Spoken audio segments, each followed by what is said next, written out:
안녕하세요. 가스펠교회 청소년부 여러분. 오늘은 2021년 2월 21일 우리 청소년부 예배를 함께 온라인으로 드리는 시간입니다. 우리 함께 사도신경으로 우리의 신앙을 고백하면서 우리 하나님 앞에 예배하도록 하겠습니다.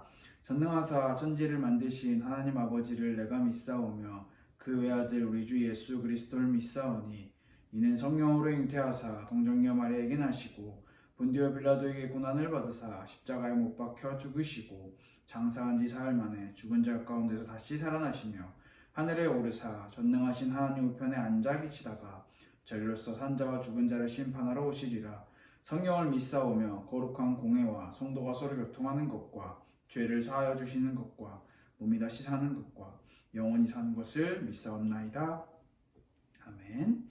오늘 우리가 함께 살펴볼 하나님의 말씀은 창세기 39장 1절부터 3절 말씀입니다. 창세기 39장 1절부터 3절까지 말씀. 여러분 한번 성경책으로 찾아보세요.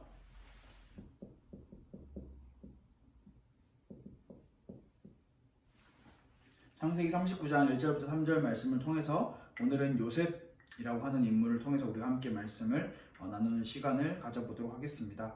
우리 창세기 39장 1절부터 3절 말씀을 우리 한 목소리로 여러분들의 성경책과 그리고 화면에 나와 있는 우리 자막으로 함께 읽어보도록 하겠습니다. 시작! 요셉이 이끌려 애굽에 내려가매 바로의 신하 친위대장 애굽 사람 보디발이 그를 그리로 데려간 이스마엘 사람의 손에서 요셉을 사니라. 여호와께서 요셉과 함께 하심으로 그가 형통한 자가 되어 그의 주인 애굽 사람의 집에 있으니 그의 주인이 여호와께서 그와 함께 하심을 보며 또 여호와께서 그의 범사에 형통하게 하심을 보았더라. 아멘. 오늘은 요셉을 통해서 함께 말씀을 나눌 건데 오늘 함께 나눌 말씀의 제목은 여호와께서 요셉과 함께 하심으로 라는 제목입니다.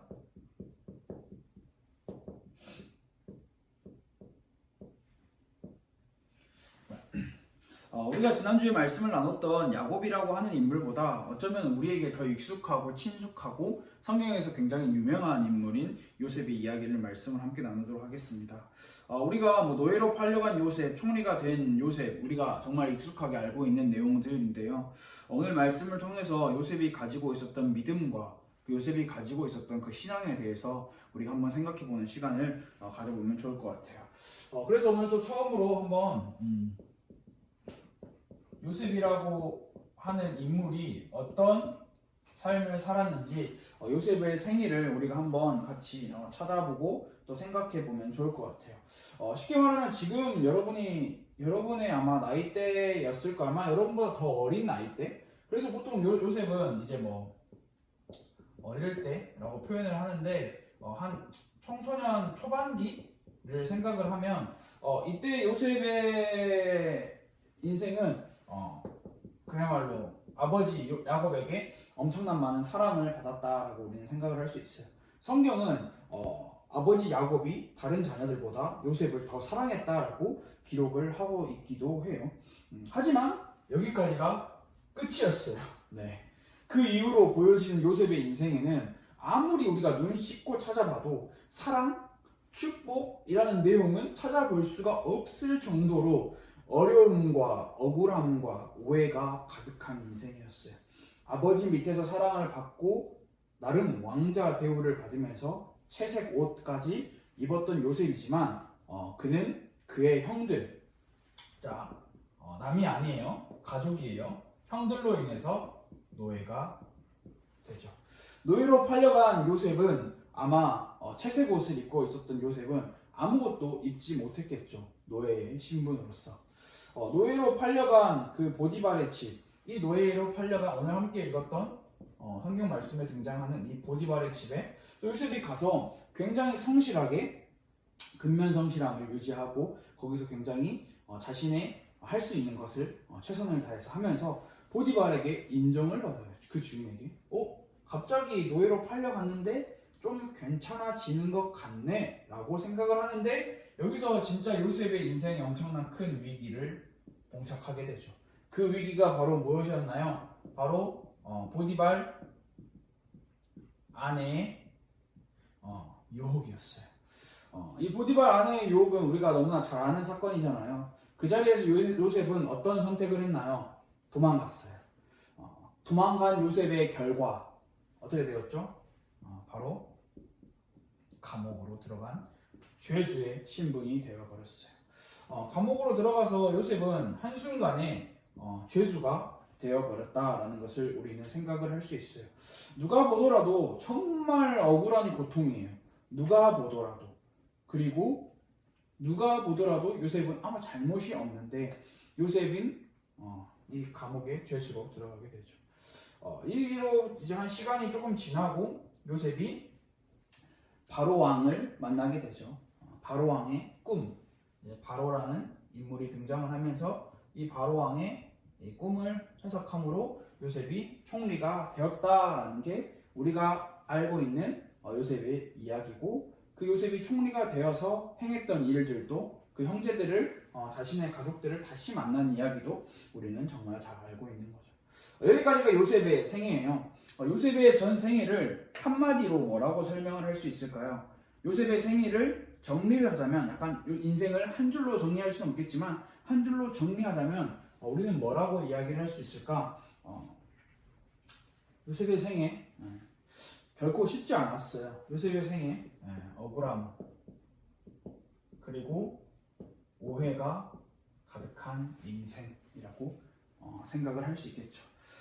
그러나 억울함과 오해가 가득한 이 요셉의 인생, 우리는 그 인생을 겉으로 보이는 인생만 보는 게 아니라 요셉의 마음과 믿음과 신앙을 살펴보는 반드시 그 시간이 필요해요.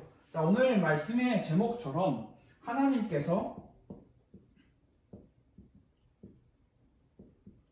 요셉과 함께 하셨다.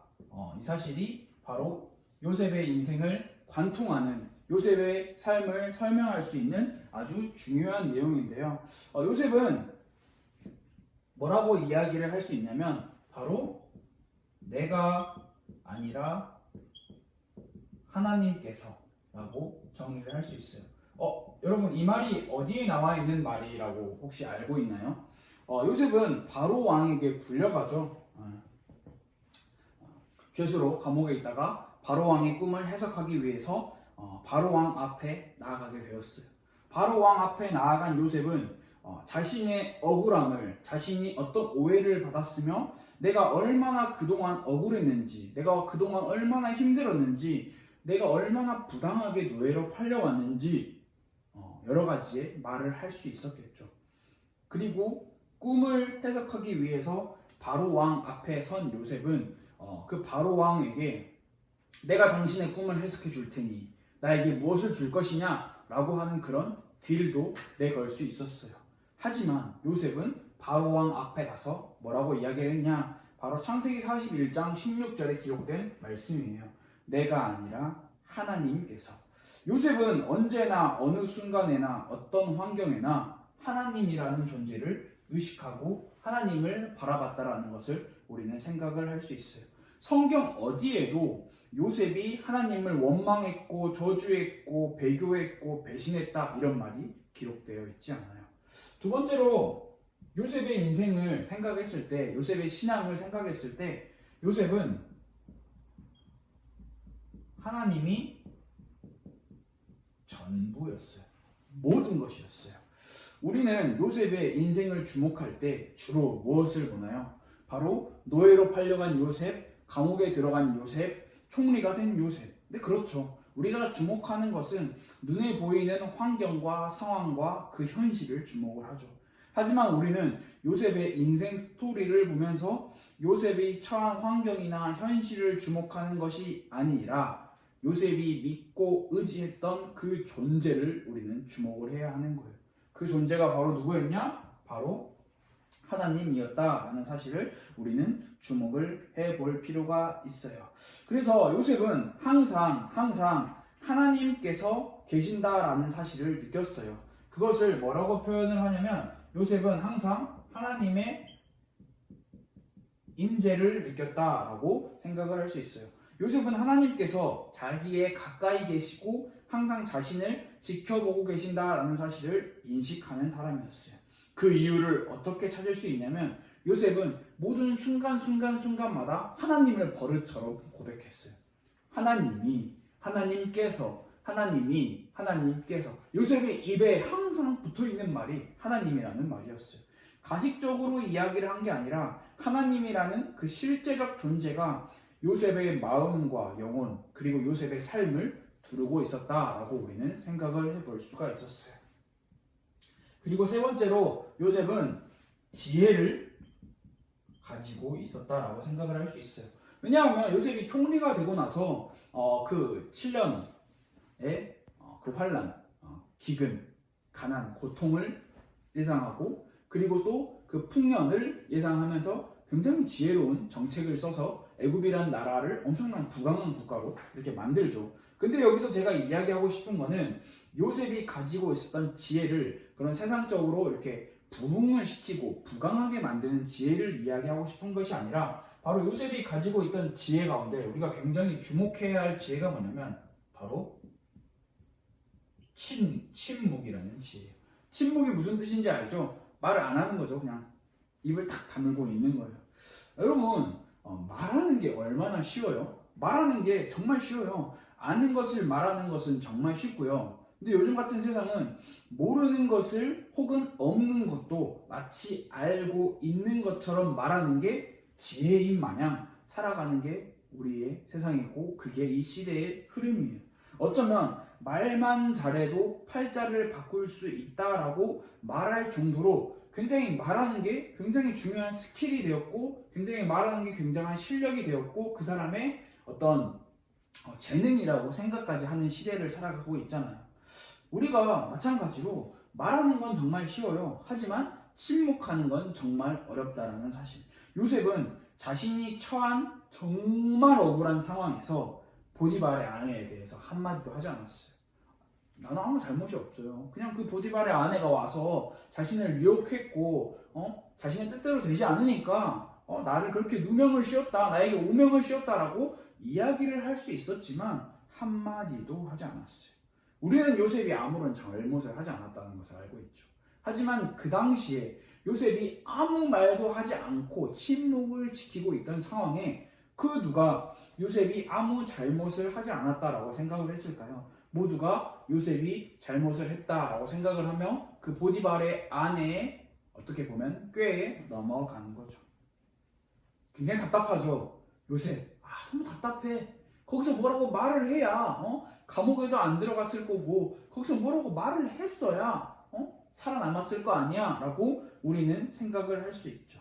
하지만 아무 말도 하지 않고 침묵을 지켰어요. 그 결과 요셉은 감옥에 들어가게 되고 그 결과 감옥에서 바로왕 앞에 서게 되는 그런 일들이 있었죠. 인간이 예측할 수 없는 일들이 벌어진 거죠. 이 보디발의 아내 사건뿐만 아니라 요셉이 총리가 된 훗날 형들을 만났을 때도 마찬가지예요.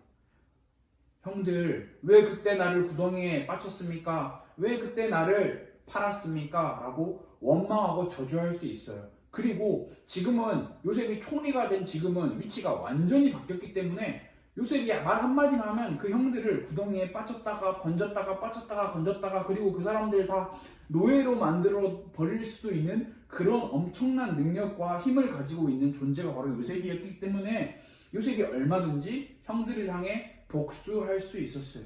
그런데 요셉은 그때도 침묵했어요. 침묵하고 무엇을 이야기했냐?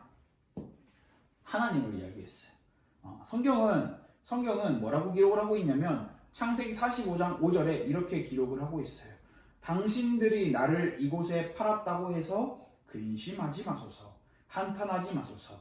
하나님이 생명을 구원하시려고 나를 당신들보다 먼저 보내셨나이다. 사실 우리가 볼 때 정말 답답하고 정말 한심하게 보이는 요셉의 그 침묵, 너무나 속이 터져요. 그런데 요셉은 그 상황에서 뭐라고 이야기하죠? 하나님께서 요셉의 인생을 관통하는 그 가장 중요한 딱 한 단어, 설명할 수 있는 단어는 하나님이라는 존재였어요. 요셉의 침묵은 하나님이 전부였기에 가능한 표현이었어요. 그리고 요셉의 마음과 신앙 그리고 그의 믿음을 살펴볼 때 우리는 요셉을 생각할 때 뭐라고 생각할 수 있냐면 이스라엘 사람이라는 것을 우리는 항상 생각을 할 수가 있어요. 요셉은 성경에서 기록을 하고 있는 게 보통 많은 사람들이 약 30세 정도의 요셉이 바로 왕의 앞에 갔고 그리고 거기서 총리가 되었고 그리고 요셉이 30세부터 이제 한 110 정확하게 제가 기억이 안 나는데 100살이 넘은 그런 인생을 살았는데 그러면 여러분 계산해 보세요. 요셉이 태어나서 총리가 되기 전까지 30년이라는 인생이고 30년부터 100세, 110세까지 애굽이라는 곳에서 총리로 살았어요. 그러면 70년, 80년을 살았잖아요. 근데 그 가운데서 그러면 우리는 보통 생각을 할 때 더 많이 산 횟수를, 더 많이 산 해를 계산을 해서 살면 요셉은 애굽 사람이 아닌가라고 생각을 할 수 있는데 요셉은 그렇지 않았어요. 요셉의 고백을 보면 우리가 살펴볼 수 있는데 요셉은 애굽에서 최상류층의 삶을 살았어요. 총리였고 귀족이 되었고 바로 왕을 제외한 모든 존재가 자신에게 무릎을 꿇으며 존경하고 경배하는 그런 인생을 살았어요. 거기에 그대로 머물러 있으면 요셉은 자신의 삶을 너무나 행복하게 마무리할 수 있었어요. 그러나 요셉은 애굽 사람이 되려고 하지 않았어요. 자신은 이스라엘 사람이 계속 되려고 했어요. 그것을 어떻게 우리가 생각을 할 수 있냐면 요셉은 자신이 죽고 나서 자신의 해골, 즉 자신의 시신을 옮겨달라. 어디로? 바로 아브라함과 이삭과 야곱 자신의 선조들이 묻혀있는 그곳. 그곳이 어디예요? 하나님께서 너희 민족을 반드시 축복하겠다, 복주겠다, 너희 민족에게 이 땅을 주겠다라고 약속하신 그곳이었어요. 그냥 애굽에 있었으면 정말 좋은 시설에 계속 묻혀서 살아갈 수 있었던 게 요셉의 삶이었어요. 그게 현실이었어요. 그러나 요셉은 거기에 안주하지 않고 하나님의 약속, 여기서 또 등장을 하죠. 요셉의 인생은 하나님이라고 하는 것에 가득 차 있는 그런 인생이 바로 요셉의 인생이었어요.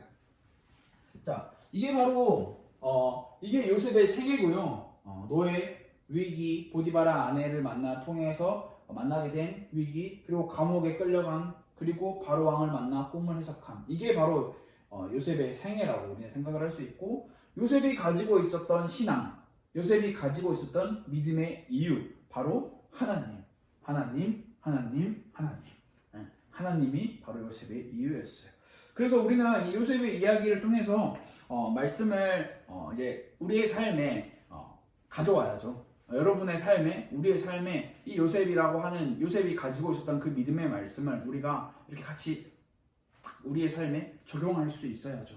그래서 우리가 생각할 수 있는 게 뭐냐면 우리의 삶을 요셉이 가지고 있었던 그 신앙처럼 하나님을 주목하는 삶으로 우리가 살아야 한다는 거예요. 많은 사람들은 이야기를 해요.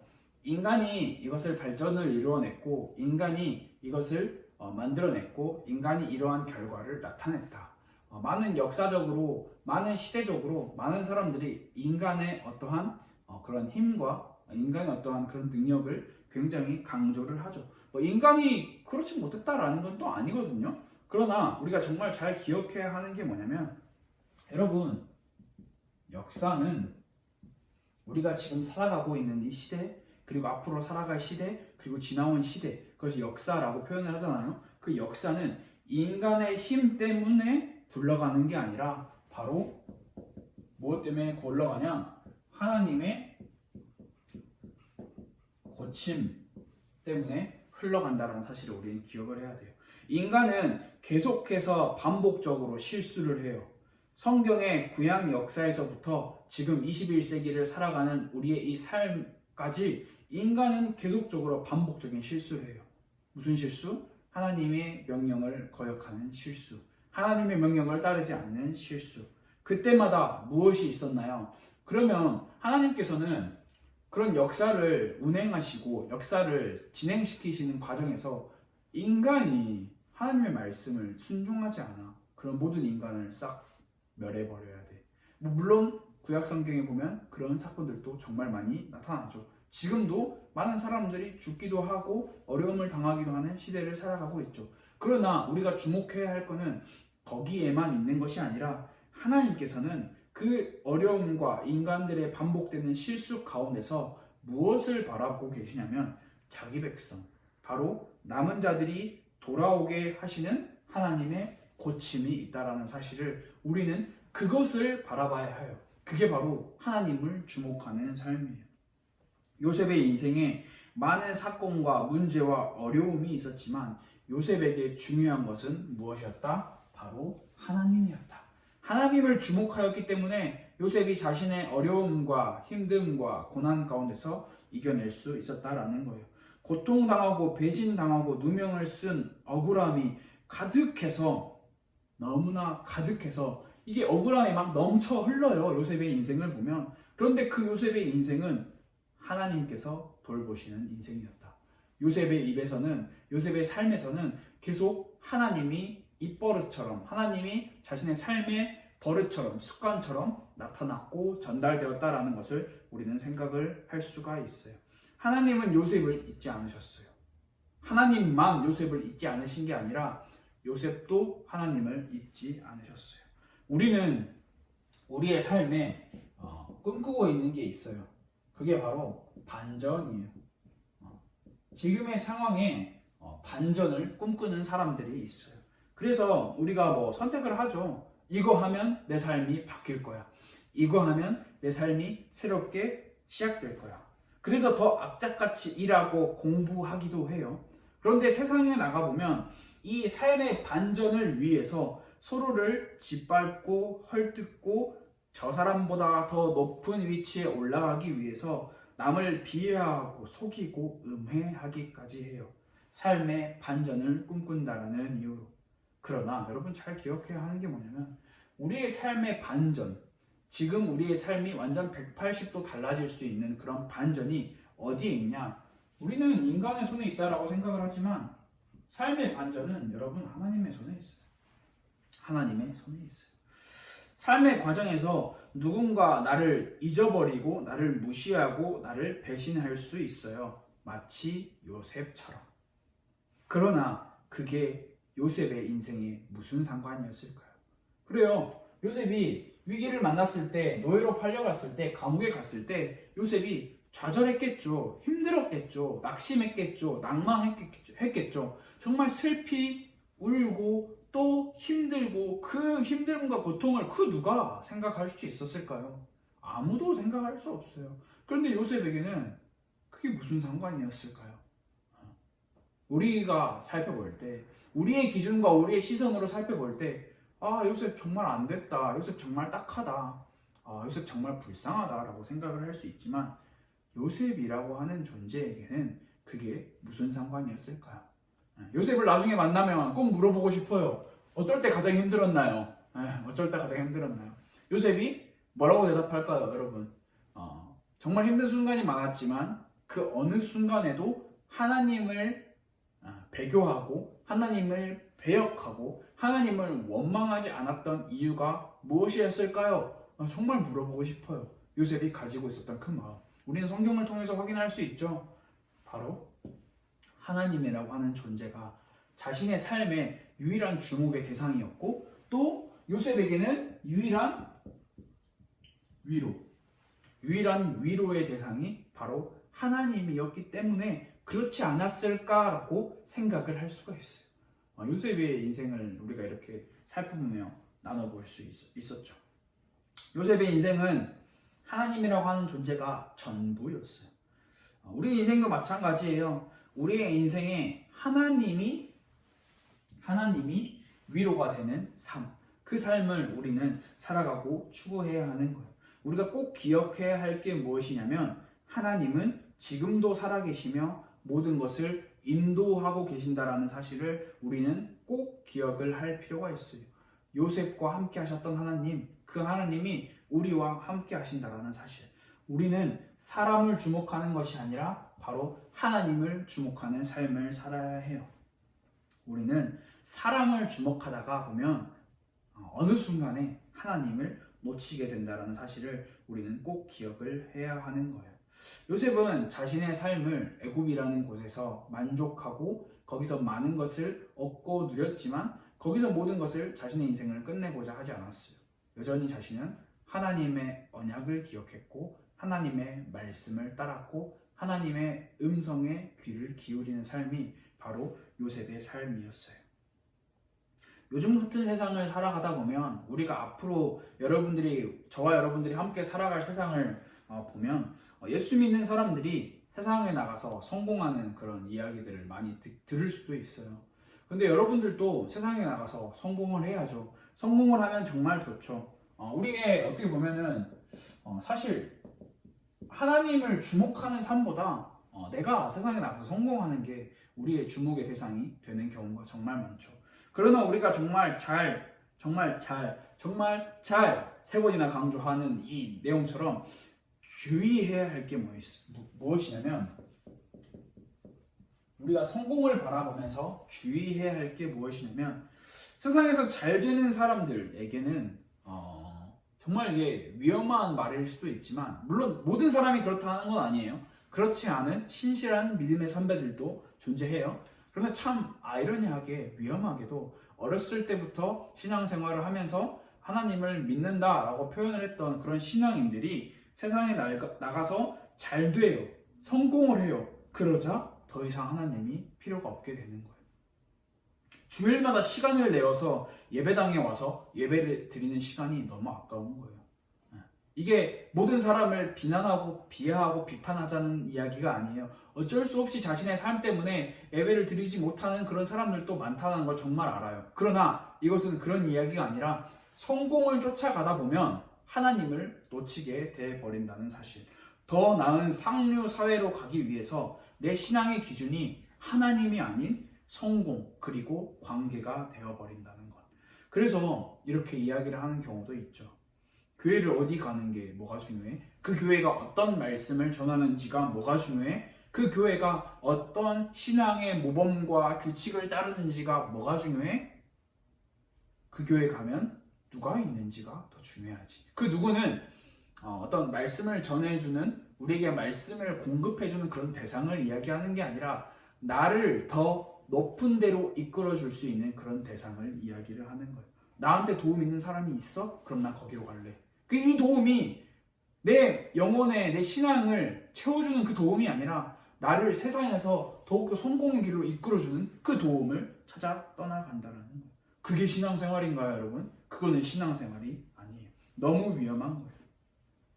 세상적인 성공을 해야 해요. 세상적인 성공이 무가치하다라고 100% 말할 수는 없어요. 그러나 신앙의 양심을 놓고 보면 여러분들이 앞으로 나아가서 살아갈 그 세상은 정말 하나님이라는 존재와 상관없는 그런 삶을 추구하게 만들어요. 그래서 우리는 세상과 반대의 삶을 살아야 하고 세상으로부터 반대가 뭐예요? 하나님을 주목하는 삶을 살아야 한다는 거죠. 상황과 환경과 우리가 눈에 보이는 그런 현실을 따라서 움직이는 것이 아니라 우리가 따라서 움직여야 할 것은 역사를 인도하시는 하나님, 지금도 살아계시는 하나님, 어제도 오늘도 내일도 앞으로 영원하신 하나님.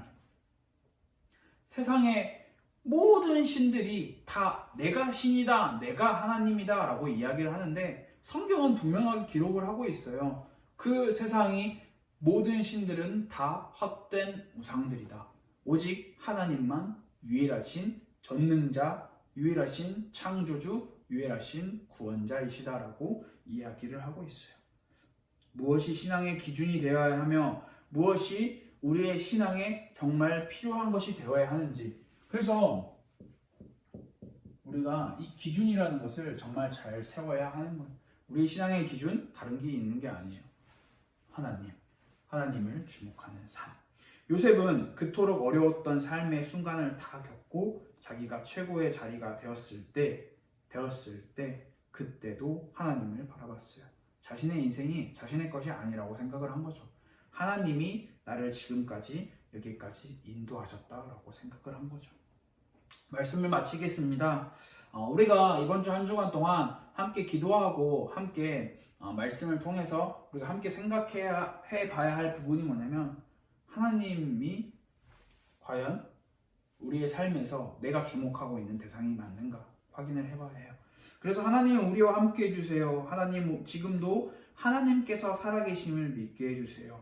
모든 것이 하나님의 뜻대로 움직이고 있음을 바라보게 해주세요 라고 하는 그 기도를 우리의 삶에서 우리가 반복적으로 매일마다 하나님의 말씀이 성경을 가까이 하면서 그런 기도를 우리가 회복하는 그런 청소년부 여러분들이 되었으면 좋을 것 같아요. 우리 이 시간 함께 기도하도록 하겠습니다. 하나님 감사합니다. 요셉의 이야기를 통해서 우리가 오늘 또 하나님의 인도하심을 바라봅니다. 어려움과 오해와 고난과 수많은 역경 가운데 살아갔던 그 요셉의 인생에 유일한 위로가 되고 자신의 삶의 이유와 목적이 되었던 하나님을 우리도 바라보기를 원합니다. 세상에 나아가 살아가는 우리의 삶이지만 그 가운데서 하나님이 우리의 신앙의 기준이 되고 목적이 되고 이유가 되며 우리의 참된 위로와 안식이 될 수 있도록 하나님이 인도하여 주옵소서. 우리의 매일의 삶에 하나님을 만나는 시간이 회복되길 원합니다. 우리의 매일의 삶에 살아계신 하나님을 모시는 시간이 회복될 수 있는 그런 우리 청소년부 친구들과 교사 선생님들이 될 수 있도록 하나님 인도하여 주옵소서. 살아계신 예수 그리스도의 이름으로 기도드렸습니다. 아멘. 우리 함께 주기도문으로 예배를 마치도록 하겠습니다. 하늘에 계신 우리 아버지여, 이름이 거룩히 여김을 받으시오며 나라가 임하시오며 뜻이 하늘에서 이루어진 것 같이 땅에서도 이루어지이다. 오늘 우리에게 일용할 양식을 주시옵고 우리가 우리에게 죄 지은 자를 사하여 준 것 같이 우리 죄를 사하여 주시옵고 우리를 시험에 들게 하지 마시옵고 다만 악에서 구하시옵소서. 나라와 권세와 영광이 아버지께 영원히 있사옵나이다. 아멘. 이렇게 예배를 마쳤습니다. 여러분이 지금 2월 21일 이 예배까지는 저희가 온라인으로 예배를 드리지만 이 다음 주부터는 또 이제 코로나가 어떻게 되는지 상황을 보고 우리가 현장 예배를 청소년부 현장 예배를 드릴 수 있는지 없는지를 판단을 하고 결정을 해서 여러분들에게 안내를 해드리려고 합니다. 그래서 여러분들이 각 가정에서 안전하게 거리두기 수칙과 코로나 여러 가지 예방하는 수칙을 잘 지키고 우리가 함께 모여서 예배할 수 있는 날이 얼른 속히 왔으면 참 좋겠습니다. 오늘은 이렇게 예배를 마치도록 하겠습니다. 우리 다음 시간에 또 만나도록 하겠습니다.